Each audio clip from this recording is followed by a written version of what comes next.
하나님께서 오늘 저에게 주신 말씀은 시편 85편 1절부터 13절까지 말씀입니다. 제가 먼저 하나님 말씀 봉독하도록 하겠습니다. 고라 자손의 시 영장으로 한 노래. 여호와여, 주께서 주의 땅에 은혜를 베푸사 야곱의 포로된 자로 돌아오게 하셨으며 주의 백성의 죄악을 사하시고 저희 모든 죄를 덮으셨나이다. 주의 모든 분노를 거두시며 주의 진노를 돌이키셨나이다. 우리 구원의 하나님이여, 우리를 돌이키시고 우리에게 향하신 주의 분노를 그치소서. 주께서 우리에게 영원히 노하시며 대대에 반불하시겠나이까. 우리를 다시 살리사 주의 백성으로 주를 기뻐하게 아니하시겠나이까. 여호와여, 주의 인자하심을 우리에게 보이시며 주의 구원을 우리에게 주소서. 내가 하나님 여호와의 하실 말씀을 들으니 대저 그 백성 그 성도에게 화평을 말씀하실 것이라. 저희는 다시 망령된 대로 돌아가지 말지로다.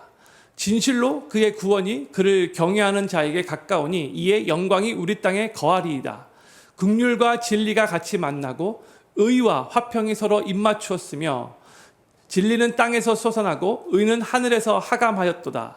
여호와께서 좋은 것을 주시리니 우리 땅이 그 산물을 내리로다.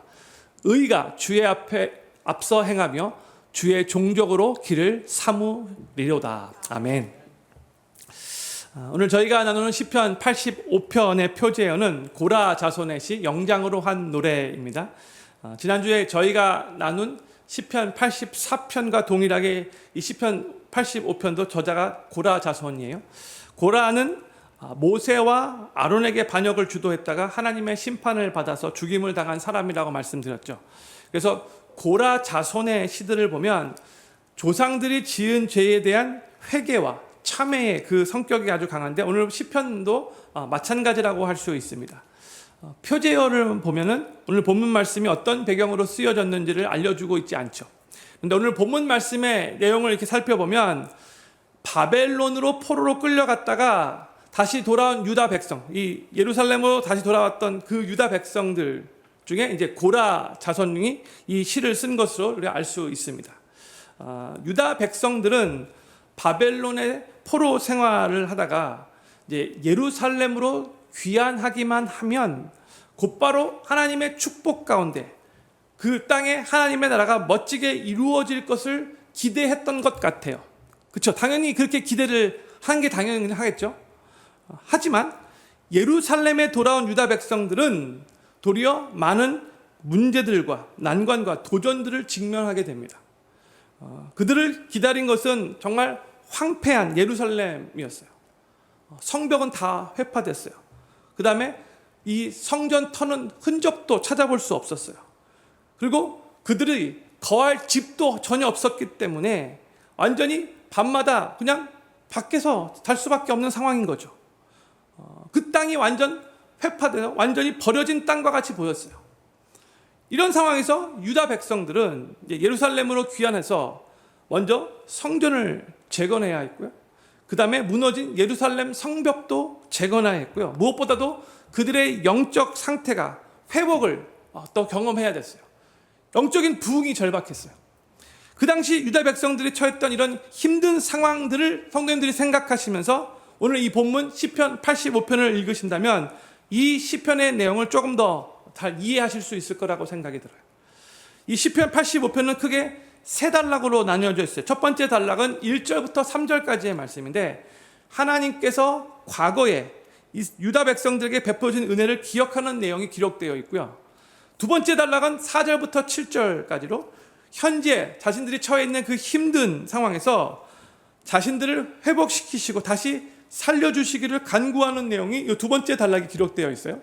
그리고 세 번째 단락은 8절부터 13절까지인데 그 간구에 대한 하나님의 응답과 그로 인한 이 고라 자손, 이 시편 저자의 믿음의 선포가 여기 기록되어 있습니다. 이것을 생각하시면서 오늘 본문 말씀의 내용을 살펴보도록 하겠습니다. 우리 1절 말씀 우리 같이 한번 읽겠습니다. 시작. 여호와여, 주께서 주의 땅에 은혜를 베푸사 야곱의 포로된 자로 돌아오게 하셨으며 했어요.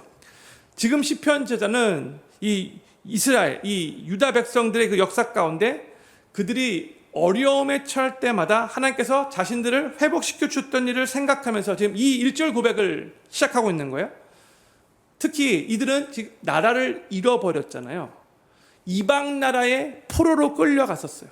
이들이 이제 다시 그 비참한 상황 속에서 자신들의 고향 땅이라고 할 수 있는 예루살렘으로 돌아온 것은 어떻게 보면 거의 불가능하다고 말할 수 있는 거죠.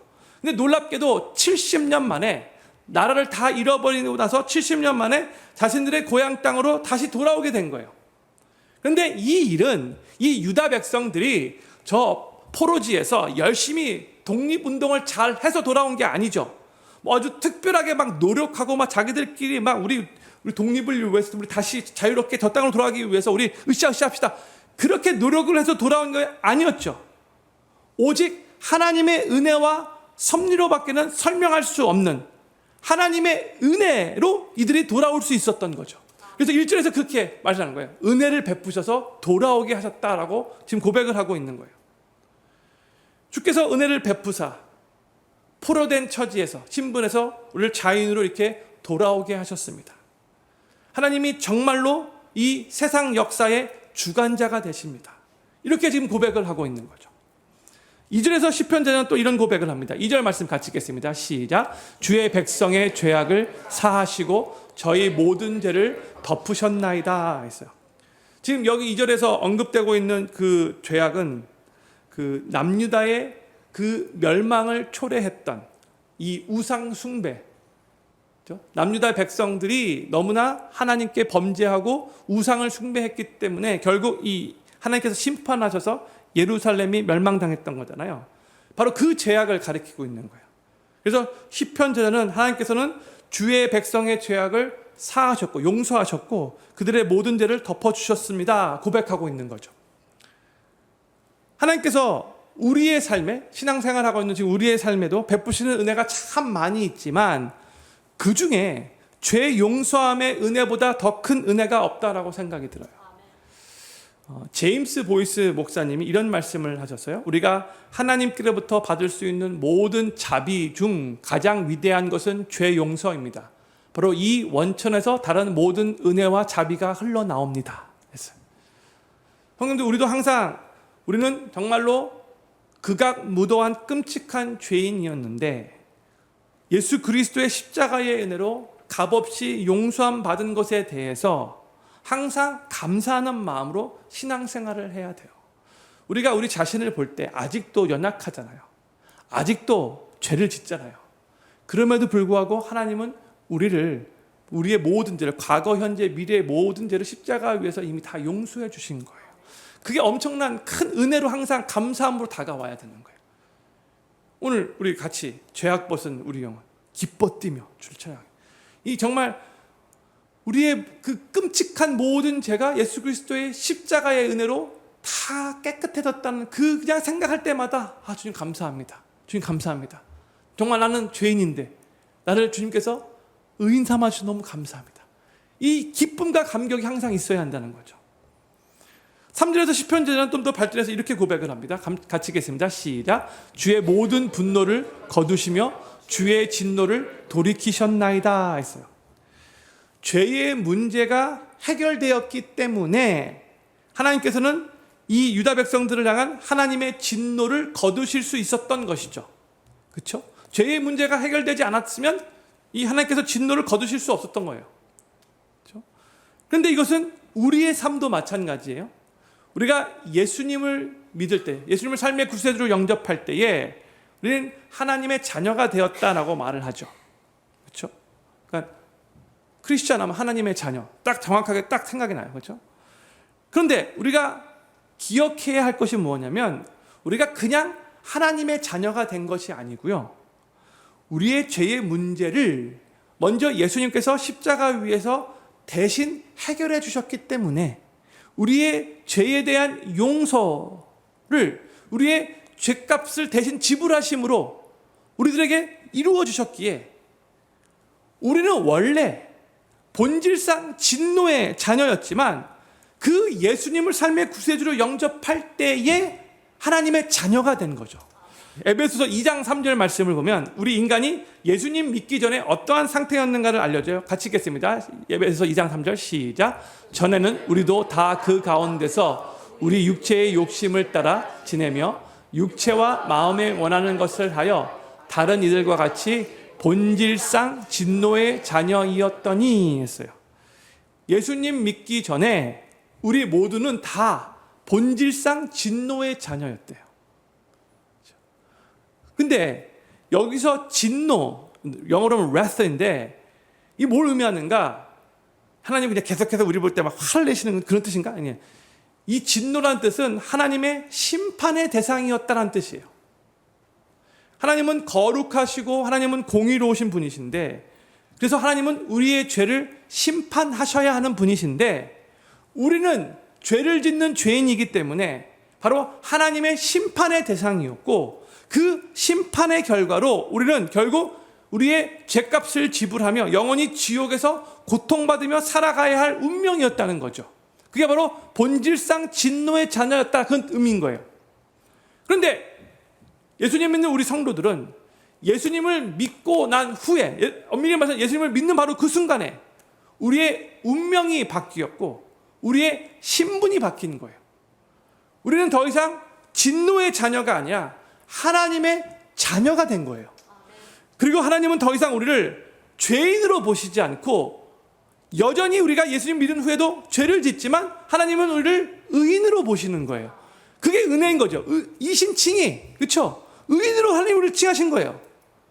우리를 죄인으로 보시지 않고 예수 그리스도의 그 십자가를 통하여 우리를 의인으로 보시는 그 주님, 그렇죠? 예수님을 삶의 구세주로 영접하는 그 순간에 우리의 운명과 우리의 신분이 이렇게 180도 변화된 거예요. 본질상 진노의 자녀였는데 180도 변해서 하나님의 자녀가 된, 온 우주 만물을 창조하신 거룩하신 하나님의 자녀가 된 거예요. 할렐루야! 이게 우리의 놀랍게 변화된 신분이에요. 저는 필경교회 모든 성도님들이 우리의 모든 죄를 대신 짊어지시고 십자가에서 우리 대신 우리의 죄값을 지불하시며 우리의 모든 죄의 문제를 해결해 주신 그 예수님께 항상 감사하는 마음을 가지시기를 바라고, 또한 주님이 주시는 그 용서함의 은혜를 매일 삶 속에 누리시면서 우리가 더 이상 진노의 자녀가 아니라 하나님의 자녀가 된 것에 감격하시면서 계속해서 순간순간 은혜 충만한 신앙생활을 해나가시게 되기를 우리 구주 예수님의 이름으로 간절히 축원합니다. 여기까지가 하나님께서 유다 백성들에게 베푸신 과거의 은혜를 기억하며 고백하는 내용입니다. 이제 4절부터는 시편 저자가 자신의 처해 있는 그 유다 백성들이 현재 처해 있는 그 상황을 보고 회복을 위해서 간절히 간구하는 그 기도의 내용을 하나님 앞에 올려드리는 내용이에요. 4절 말씀 같이 읽겠습니다. 시작. 우리 구원의 하나님이여 우리를 돌이키시고 우리에게 향하신 주의 분노를 그치소서 했어요. 여기 보면 시편 저자가 우리를 돌이키시고라고 간구하고 있죠. 근데 영어로 보면 restore us again 이라고 번역되었어요. 그러니까 우리를 다시 회복시켜 주십시오 이렇게 간구하고 있는 거예요. 돌이키시고라는 게 좀 의미가 아는데 회복이라는 단어예요. 아까 1절에서 이미 언급했듯이 하나님께서 이미 약속하셨던 대로 신실하게 하나님의 그 약속을 지키시며 정말 불가능해 보였던 그 상황 가운데 유다 백성들을 다시 예루살렘에 돌아오게 하셨어요. 그렇죠? 대부분의 이 유다 백성들은 그렇게 예루살렘으로 돌아오면 모든 게 다 좋아질 줄 알았어요. 그렇죠? 엄청난 그런 축복을 누릴 줄 알았어요. 그런데 그런 기대와는 달리 그들이 처한 현실은 너무나 힘들었어요.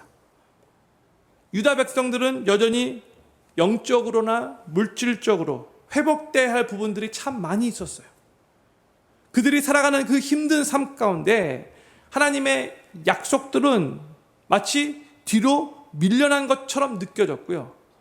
하나님께서는 자신들을 향한 진노를 거두지 않으신 것처럼 느껴졌다는 거예요.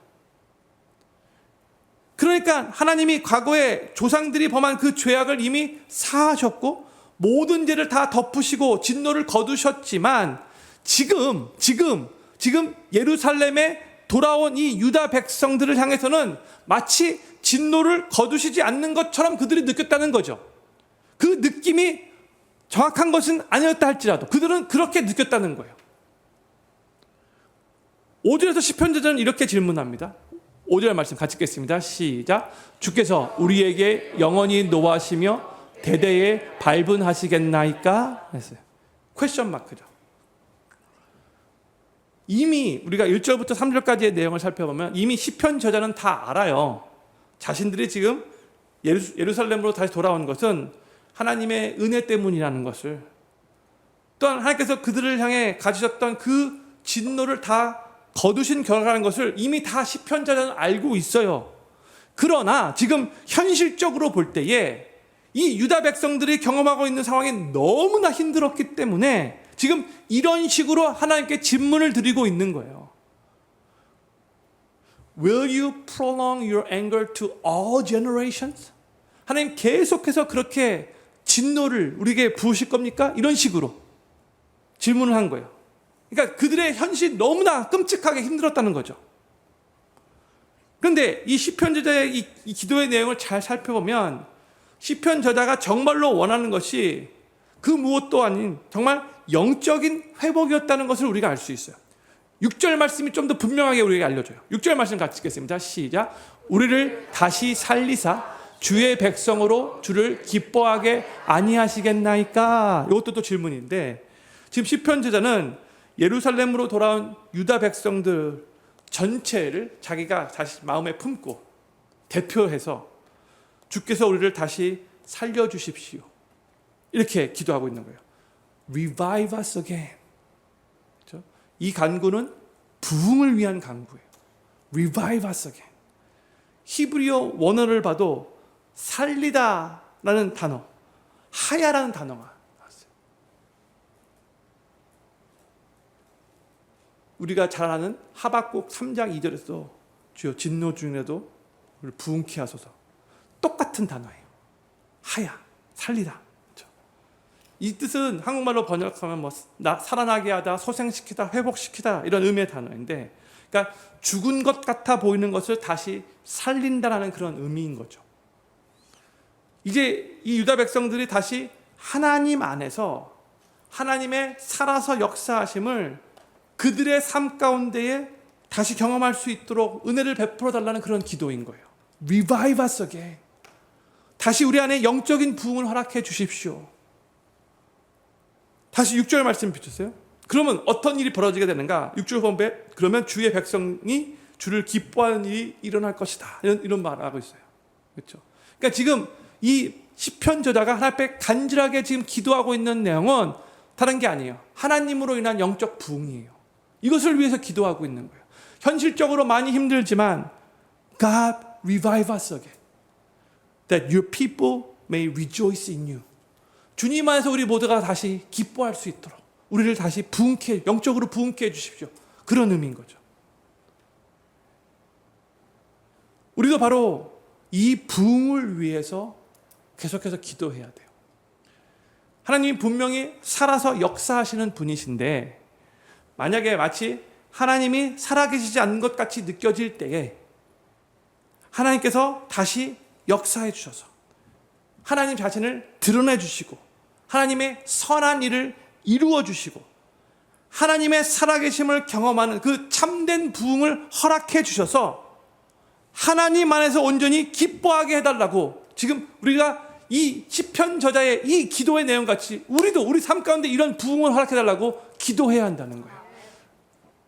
하나님께서 일하시고 역사하시면 되는 거잖아요. 그렇죠? 이 시편 저자는 7절에서 이제 이렇게 기도합니다. 7절 말씀 같이 읽겠습니다. 시작. 여호와여 주의 인자하심을 우리에게 보이시며 주의 구원을 우리에게 주소서 했어요. 여기서 지금 시편 저자는 하나님의 인자하심, 히브리어 단어가 헤세드, 여러 번 말씀드렸죠. 지금 이 시편 저자는 하나님의 헤세드 사랑을 간구하고 있어요. 헤세드는 제가 시편 전반부 내용을 나눌 때 많이 했는데, 하나님 백성의 그 언약에 근거한 하나님의 변하지 않는 신실한 사랑이 바로 이 헤세드, 한국말로 인자하심, 이 단어를 많이 말씀드렸죠. 그렇죠?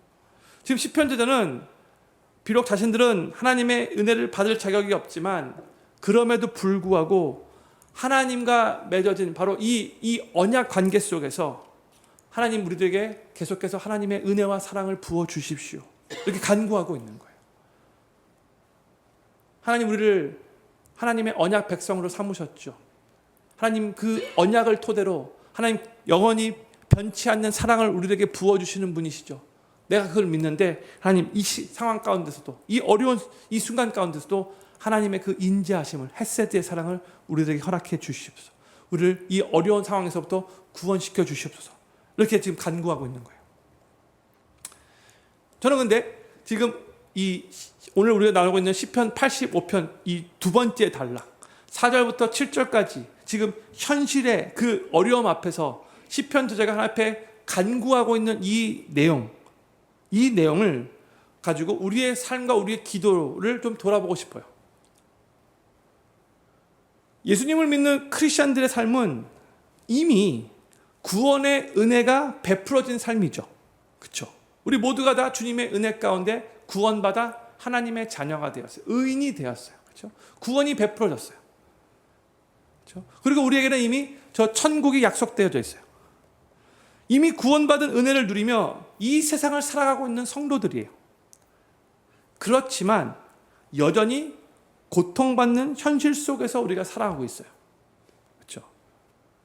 분명히 포로되었다가 하나님의 은혜로 자유인이 되어서 돌아왔는데 하나님의 은혜가 우리 삶 가운데 부족하다라고 말할 수는 없는데 왜 나의 현실에는 이렇게 아직도 어려움들이 많이 있지? 나는 여전히 하나님의 진노 아래에 있는 것인가? 우리가 신앙생활을 해나가면서 우리의 삶이 꽉 막힌 것 듯한 그 현실 속에서 이런 의문이 생길 때가 있잖아요. 만약 이런 의문이 전혀 생기지 않았다면 그동안 정말 편한 삶을 사신 거예요. 정말 앞뒤가 꽉 막힌 듯한 그런 상황 속에서 내가 분명히 하나님의 은혜 가운데 구원받은 천국 백성이 되었는데 지금도 주님의 은혜가 내 삶 가운데 분명히 있는데 왜 내 삶은 이렇게 힘들까요, 하나님? 내가 지금 여전히 하나님의 지금 진노 가운데 있기 때문에 이런 건가요? 이런 의문이 들 때가 가끔씩 있다는 거죠. 근데 죄악된 이 세상을 살아가는 성도들의 삶이 이럴 때가 종종 있는데 구원의 은혜를 받아서 믿음의 여정을 시작했지만 우리의 삶을 볼 때 아직 천국은 아니잖아요. 완전 천국 그 자체는 아니잖아요. 게다가 우리가 우리 자신을 바라보면 너무나 우리 자신이 연약해 보여요. 너무나 실수투성이에요. 너무나 부족한 면들이 많이 있어요. 그래서 참 한심해요. 어떨 때는 하나님 앞에 너무나 부끄러워요. 어떨 때는 나 정말 예수님 믿는 사람 맞아? 예수님 믿기 전과 똑같은 그런 불신자처럼 느껴질 때도 있어요. 구원은 분명히 받은 것 같은데 구원의 실체가 없는 것처럼 살아갈 때가 있다는 거예요. 항상 그런 문제지만 삶에 정말 힘든 일이 닥칠 때 그렇게 느껴진다는 거죠. 그런데 이렇게 느껴지고 이러한 생각이 들 때에 우리는 어떻게 해야 하는가? 그냥 그 상태로 우리를 놔둬야 하는가? 아니겠죠. 바로 그 혼란과 혼돈 속에서 오늘 우리는 이 시편 저자의 기도를 우리 마음에 새기셔야 해요. 이 시편 저자와 같이 하나님께 나와 간절하게 기도해야 한다는 거죠. 바로 그런 상황 가운데서도 하나님의 더 충만한 은혜가 부어져서 우리의 삶이 회복을 경험하고 영적인 부흥을 경험하며 다시 주님 안에서 기뻐하는 삶을 살아가게 해달라고 간절하게 기도해야 한다는 거예요. 이 기도가 우리 가운데 있어야 한다는 거예요. 혼란스러우면 혼란스러워 더욱더 이거는 잘못된 이거는 지금 녹말한 게 아닌데 주님이 이러한 삶을 살고 있는 내 자신을 볼 때도 하나님 주님이 많이 마음 아파하실 텐데 내가 계속해서 이 가운데 머물러 있으면 안 되는데 내가 힘을 내야 하는데 주여 은혜를 베풀어 주십시오. 다시 revive me Lord. 다시 나에게 영적인 부흥을 허락하여 주시옵소서. 그래서 주님 안에서 다시 기뻐하기를 원합니다. 이렇게 간구할 수 있어야 된다는 거예요. 그렇게 기도하고 내 지금 현실은 변한 것이 하나도 없다 할지라도 믿음으로 나의 발걸음을 내딛게 되면 그러면 희한한 하나님의 은혜를 경험하기 시작하게 될 거예요. 희한하다고 말하면 그런데 현실적으로는 동일한데 믿음으로 행동하려고 할 때에 기도하면서 하나님의 은혜를 구할 때 하나님의 은혜를 경험한다는 거죠. 우리의 영적인 시야가 조금씩 넓어지게 되는 것을 깨닫게 될 거예요. 아, 맞지. 난 분명히 하나님의 은혜로 구원받은 천국 백성 맞지. 내가 지금 믿음의 여정을 저 천국을 향해 지금 이 순례자의 길을 지금 걸어가고 있는 거지. 모든 순례자의 길은 평탄하지 않지. 맞지? 이 길을 시작하게 하신 분이 하나님이시지. 그렇다면 나를 분명히 저 영원한 천국으로 인도하는 가운데 계속해서 하나님께서 나의 손을 붙잡으시고 온전한 회복으로 인도하실 것이고 그 속에서 어때로는 넘어져도 다시 나를 일으키시며 계속해서 중서가 힘내라 나에게 또 격려하시며 천국 가는 그날까지 나와 동행하실 것 내가 믿지. 하나님 분명히 나를 그렇게 이끄실 거야. 이러한 믿음의 생각이 점점점 든다는 거죠. 그 믿음 생각 붙잡고 더욱더 기도하며 계속해서 주님과 함께 이 믿음의 길을 끝까지 걸어갈 수 있게 되는 거죠. 저는 필경교회 모든 성도님들이 이미 구원받은 하나님 나라 백성으로서 죄악된 이 세상을 살아가는 동안에 정말 녹록지 않는 이 현실 앞에서 여러 가지 혼란과 혼돈을 경험하게 될 때에도 계속해서 하나님 앞에 나와 주님의 은혜를 간구하며 기도하실 수 있기를 바라고 결국 우리를 의의 길로 인도하실 그 하나님을 믿고 신뢰하시며 점점 더 성숙한 삶을 살아가시게 되기를 우리 구주 예수님의 이름으로 간절히 축원합니다. 시편 저자의 간절한 기도는 이제 하나님의 응답으로 연결돼요. 8절 말씀 우리 같이 한번 읽겠습니다. 시작. 내가 하나님 여호와의 하실 말씀을 들으니 대저 그 백성 그 성도에게 화평을 말씀하실 것이라. 저희는 다시 망령된 대로 돌아가지 말지로다 했어요. 8절에서 시편 저자는 여호와 하나님의 말씀을 듣겠다라고 고백하고 있죠. 내가 하나님 여호와의 하실 말씀을 들으리니 하고 있어요. 그렇죠? 하나님의 말씀을 듣겠다라고 지금 결심하고 있는 거예요. 나의 고집을, 나의 생각을 다 내려놓고 하나님께서 나에게 하시는 그 말씀만을 듣겠다라고 결심하고 있는 거예요. 형님들, 우리가 직면하는 문제 중에 많은 파트가 하나님의 말씀을 듣지 않고 내 고집과 내 생각을 내려놓지 않아서 내 느낌대로 내 감정대로 그렇게 행했기 때문에 일어난 문제들이 꽤 많은 거 아십니까? 하나님의 말씀 대신에 자꾸 사람의 말을 더 많이 귀담아 들어서 혹은 내 안에 있는 그 욕망의 욕심의 소리를 더 잘 들어서 그 세상적인 것에 내 마음을 더 많이 빼앗겨서 그 결과로 우리의 삶이 문제 가운데 빠지는 경우들이 많이 있죠. 그런데 이제는 하나님께서 나에게 말씀해 주시는 그 말씀의 소리에 우리가 귀를 기울인다고 결심하셔야 돼요. 그 소리를 듣고 그 하나님의 그 소리에 순종하겠습니다. 내가 주님께로만 주님의 말씀을 듣고 그 주님 말씀에만 순종하는 삶 살겠습니다. 이렇게 결심할 때 내 삶의 자리에서 역사하시는 주님의 은총을 더욱더 많이 경험할 수 있게 되는 거죠. 그렇죠? 그리고 시편 저자는 8절 후반부에서 이제 전반부는 자기 자신의 고백인데 이제 유다 백성들을 향하여 이제 선포하는 내용이 8절 후반부에 있어요. 근데 뭘 요청하며 선포하는가? 유다 백성들에게 하나님의 응답을 듣기 위해서 기다릴 것을 지금 선포하고 요구하고 있는 거예요. 다시 망령된 대로 돌아가지 말지로다 이렇게 말하고 있죠. 지금 우리가 예루살렘으로 다시 돌아왔는데 너무 현실적으로 많이 힘들어서 낙심되고 막 절망 가운데 지금 빠져 있는데 그렇다 할지라도 우리가 다시 망령된 대로 돌아가면 안 됩니다. 이렇게 말하고 있는 거죠. 그동안 우리 조상들이 갔던 바로 그 죄의 길, 그 우상의 길, 그 어리석은 길로, 그 곁길로 돌아가서는 안 됩니다. 이렇게 말하고 있는 거예요.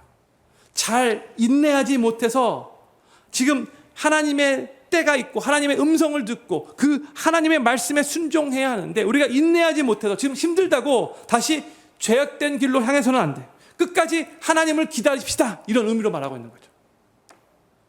하나님을 기다리고 하나님의 말씀을 기다리고 하나님의 때를 기다리는 것은 언제나 믿음이 요구되죠. 그렇죠? 그러나 또한 언제나 그 일은 가치 있는 일이고 우리의 삶을 항상 주님의 올바른 길로 이끌어주는 중요한 열쇠가 되는 거예요. 하나님을 기다리고 하나님의 말씀을 기다리고 하나님의 때를 기다리는 것이. 그렇지 못하면 망령된 대로 돌아가는 경우가 많아요. 죄악된 길로 빠지는 경우가 많은 거예요. 저는 필그림교회 모든 성도님들이 우리 자신의 고집, 우리 자신의 생각, 우리 자신의 욕심의 소리, 또한 우리 주변에 있는 사람들의 소리를 다 주님 앞에 내려놓고 오직 하나님께서 나에게 하시는 그 말씀만 귀 기울이시고 그 말씀에만 순종하시겠다라고 결심하실 수 있기를 바라고 그 말씀에 하나님께서 우리들에게 그 말씀을 주실 텐데 그 때가 우리가 원하는 대로 곧바로 오지 않는다 할지라도 기다려야 할 때가 온다 할지라도 끝까지 잘 인내하시면서 망령된 대로 어리석은 길로 곁길로 나가지 않게 되기를 계속해서 믿음의 길을 그 정도를 걸어가실 수 있게 되기를 우리 구주 예수님의 이름으로 간절히 축원합니다. 이제 9절부터 13절까지의 내용은 시편 저자가 이 하나님께로부터 들으리라 맞죠? 그다음에 하나님께로부터 들은 그 응답을 가지고 확신 가운데 선포하는 내용들이에요. 믿음으로. 먼저 9절에서 이렇게 선포합니다. 9절 말씀 같이 읽겠습니다. 시작. 진실로 그의 구원이 그를 경외하는 자에게 가까우니 이에 영광이 우리 땅에 거하리이다. 아멘. 보세요. 구원이 경외하는 자에게 가깝다라는 이 말은 이제 고난이 곧 끝날 것이다라는 그런 뜻이에요. 또 영광이 우리 땅에 거한다 이 말도 또 구원이 가까웠다는 그런 말의 의미예요. 그러니까 지금 이 9절에서 전반부 후반부 다 동일한 내용을 반복해서 그렇게 지금 강조하고 있는 거죠. 하나님께로부터 들은 거예요. 또한 많이 현실적으로 힘들었지만 하나님 앞에 하나님의 말씀을 사모하며 기다렸을 때 하나님으로부터 이 말씀을 들은 거예요. 곧 하나님께서 이 어려움도 그치게 해주실 것이다. 그렇죠? 그런데 여기서 키포인트는 뭐냐면 하나님을 경외하는 자에게 그러니까 하나님을 먼저 경외해야 한다는 거죠. 형님들 우리는 하나님의 백성으로서 하나님의 제자로서 하나님을 경외해야 돼요. 그렇죠? 그것이 하나님의 백성으로서 당연한 도리이기 때문인 것도 있지만 또한 하나님을 경외하는 자에게 주어지는 은혜가 성경 곳곳에서 많이 증거되고 있기 때문에 그런 거예요. 경외하는 자에게 오는 하나님의 은혜와 축복이 많다는 거죠. 하나님은 유다 백성들이 지금 현실적으로 많이 힘들다 할지라도 여전히 그 현실 앞에서도 하나님을 경외할 것을 기대하고 계시는 거예요. 많이 힘들지 그럼에도 불구하고 내가 너의 하나님 되신 걸 하나님 것을 너희가 믿고 고백하고 나를 하나님답게 그렇게 너희가 생각해야 된다. 내가 살아서 역사하는 하나님이지 마치 내가 죽은 것 같이 그렇게 생각하고 그렇게 말하고 그렇게 행동해서는 안 되는 거지. 나는 여전히 너의 하나님이야. 내가 너를 인도할 거야. 나를 경외하면 돼. 이것을 하나님께서 기대하고 계시는 거죠. 시편 저자는 계속 하나님을 경외하는 하나님의 백성들의 삶에 일어날 일들을 설포합니다. 10절과 11절 말씀 같이 읽겠습니다. 시작. 긍휼과 진리가 같이 만나고 의와 화평이 서로 입맞추었으며 진리는 땅에서 솟아나고 의는 하늘에서 하감하였도다 했어요. 10절 말씀 다시 펼쳐주세요. 여기서 하나님의 네 가지 속성이 드러나죠. 긍휼, 진리, 의, 화평. 그렇죠? 이것들은 하나님의 속성이면서도 또 동시에 하나님 나라의 속성이 돼요. 그렇죠? 근데 여기서 이 속성들이 지금 의인화되고 있어요. 그래서 긍휼과 진리가 만난다 이렇게 말하고 있죠. 또 의와 화평이 서로 입맞춘다 이렇게 말하고 있어요. 그리고 11절에 가서는 진리가 땅에서부터 솟아나고 의가 하늘에서 내려본다 이렇게 말하고 있어요. 그러니까 이 지금 10절과 이 11절 말씀은 하나님의 백성들이 그 힘든 현실 가운데서도 여전히 하나님을 경외할 때에 이런 하나님의 속성들이 온전히 이루어지는 하나님 나라에 대한 소망을 보여주고 있는 거예요. 다시 예루살렘에 하나님을 경외하는 하나님의 백성들로 인해 하나님의 긍휼과 하나님의 진리와 하나님의 의와 하나님의 화평이 충만하게 될 것이다. 믿음으로 선포하고 있는 거죠. 그리고 그 결과가 어떻게 나타날 것인가? 12절 말씀 같이 읽겠습니다. 시작. 여호와께서 좋은 것을 주시리니 우리 땅에 그 산물을 내리로다. 아멘. 여기에 보면 하나님께서 좋은 것을 주신다라고 선포하고 있죠. 형님들, 우리 하나님은 하나님 백성인 우리에게 우리가 하나님을 온전히 경외하며 살아갈 때에 우리에게 좋은 것을 주시는 분이신 것을 믿으시기 바랍니다. 하나님께서 우리에게 좋은 것을 아끼지 않고 주기 원하시는 분이세요. 이걸 꼭 믿어야 돼요. 로마서 8장 32절 말씀. 제가 유명한 세 구절 말씀을 같이 읽어드릴 텐데 같이 한번 읽겠습니다. 시작. 자기 아들을 아끼지 아니하시고 우리 모든 사람을 위하여 내어주신 이가 어찌 그 아들과 함께 모든 것을 우리에게 은사로 주지 아니하시겠느뇨. 아멘. 예수님 뒀는데 하나님의 마음인 거예요. 또 야고보서 1장 17절 말씀 이렇게 같이 읽겠습니다. 시작. 각양 좋은 은사와 온전한 선물이 다 위로부터 빛들의 아버지께로서 내려오나니. 아멘. 주님이 우리에게 좋은 은사를 우리에게 부어주신다는 거죠. 또 마태복음 7장 11절 같이 읽겠습니다. 시작. 너희가 악한 자라도 좋은 것으로 자식에게 줄 알거든 하물며 하늘에 계신 너희 아버지께서 구하는 자에게 좋은 것으로 주시지 않겠느냐. 아멘. 사랑하는 필요교회 성도님들, 우리가 믿고 섬기는 우리 하나님은 우리의 좋은 아빠 아버지가 되셔서 하나님의 자녀인 우리들에게 좋은 것으로 주시기 원하시는 분이신 것을 꼭 믿으시기 바랍니다. 좋은 것 주시기 원하시는 하나님이요.